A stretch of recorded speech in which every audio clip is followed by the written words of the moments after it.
പ്രിയപ്പെട്ട പ്രവാസി സുഹൃത്തുക്കളെ, സ്നേഹാഭിവാദ്യങ്ങൾ. കേരളത്തിൽ തെരഞ്ഞെടുപ്പ് പ്രഖ്യാപിച്ച കാര്യം ഇതിനകം നിങ്ങൾ അറിഞ്ഞിരിക്കും. ചുരുങ്ങിയ ദിവസങ്ങളാണ് നമുക്ക് മുമ്പിൽ തെരഞ്ഞെടുപ്പിനുള്ളത്. നിങ്ങളോട് സംസാരിക്കുമ്പോൾ നിങ്ങൾ നല്ല ടെൻഷനിലാണെന്നറിയാം. ആഗോളാടിസ്ഥാനത്തിൽ പുതിയ യുദ്ധത്തിൻ്റെ ഭീതിയും അത് ഗൾഫ് മേഖലയിലേക്ക് ബാധിച്ച പ്രയാസങ്ങളും സങ്കടങ്ങളും ഓരോ ദിവസവും ഞങ്ങളും വേദനയോടുകൂടി അനുഭവിച്ചു കൊണ്ടിരിക്കുകയാണ്. നിങ്ങളുടെ സന്തോഷമാണ് നാട്ടിൽ എപ്പോഴും ഞങ്ങളുടെ സന്തോഷം.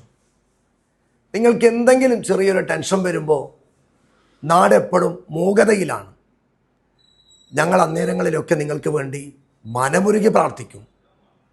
കാരണം ഈ നാടിൻ്റെ ഉയർച്ച, വളർച്ച, കണ്ണീർ തുടക്കൽ ഒക്കെ നിങ്ങളുടെ ഇടപെടലിലാണ് എന്നുള്ളത് ഈ നാട് വിളിച്ചു പറയുന്ന യാഥാർത്ഥ്യമാണ്. ഈ തെരഞ്ഞെടുപ്പ് ഗോതയിലേക്ക് ഇറങ്ങുമ്പോൾ വിമാനങ്ങൾ റദ്ദാവുന്നു. നാട്ടിലേക്ക് വരാൻ കഴിയാത്തൊരവസ്ഥ, ഭീമമായ ടിക്കറ്റ് തുക. ഞാനൊക്കെ മത്സരിക്കുന്ന മഞ്ചേശ്വരം പോലെയുള്ള മണ്ഡലങ്ങൾ ചെറിയ മാർജിന് വിജയപരാജയം തീരുമാനിക്കുന്ന മണ്ഡലമാണ്. പലപ്പോഴും നിങ്ങളെപ്പോലെയുള്ള പ്രവാസികളുടെ വരവാണ് ഞങ്ങളുടെ വിജയത്തിൽ നിർണായക പങ്കാളിത്തം വഹിച്ചിട്ടുള്ളത്. ഞാൻ എൻ്റെ എല്ലാ പ്രിയപ്പെട്ട പ്രവാസികളോടും, ഈ വീഡിയോ കാണുന്ന ആളുകളോട്, 9-ാം തീയതിയാണ് ഏപ്രിൽ ഇലക്ഷൻ.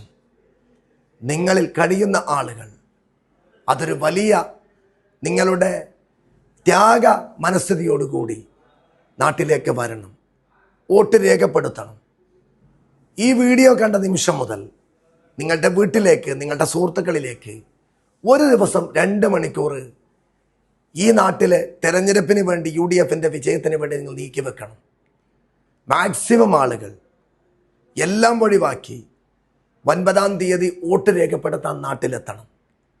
ആർക്കെങ്കിലും ഒരു കാരണവശാലും എത്താൻ കഴിയാത്ത ആളുകൾ തീർച്ചയായും നിങ്ങളുടെ ഒരു ദിവസത്തിൽ 2 മണിക്കൂർ മണ്ഡലത്തിന്, നിങ്ങളുടെ വാർഡിന്, നിങ്ങളുടെ ബൂത്തിന്, നിങ്ങളുടെ പഞ്ചായത്തിന് നീക്കി വെച്ച് നിങ്ങളൊരു സ്ഥാനാർത്ഥിയെ പോലെയുള്ള ഒരു പ്രവർത്തനത്തിന് തുടക്കം കുറിക്കണം. ഇതിൻ്റെ കൂടെയാണ് കുട്ടികൾക്ക് ലീവ് കിട്ടുന്നത്. ഫാമിലി ഗൾഫിലേക്ക് എത്തിക്കാൻ ആഗ്രഹിക്കുന്ന ആളുകളുണ്ടാകാം, ടിക്കറ്റ് ബുക്ക് ചെയ്ത ആളുകളുണ്ടാകാം. അവരൊക്കെ തൽക്കാലത്തേക്ക് ഏപ്രിൽ 9-ന് ശേഷമുള്ള ഒരു ഷെഡ്യൂളിലേക്ക് അത് മാറ്റം വരുത്തി. 9-ന് അവരുടെ കുടുംബത്തിലെ ഓരോരുത്തരും വോട്ട് ചെയ്യാനുള്ള പ്രത്യേക ശ്രദ്ധ നിങ്ങളിൽ ഉണ്ടാകണം. SIRലൂടെ നമ്മുടെ പൗരത്വം ഇല്ലായ്മ ചെയ്യാൻ ശ്രമിച്ചതിന് ശേഷം നടക്കുന്ന ഒരു ഇലക്ഷനാണ്. ഒരു പക്ഷേ വോട്ട് ചെയ്യാത്ത ആളുകൾക്ക് SIR പോലെ ആ വോട്ട് ഭാവിയിൽ ഉണ്ടാകുമോ എന്നുള്ള ചോദ്യം പോലും വിദഗ്ധർ പറയുന്നുണ്ട്.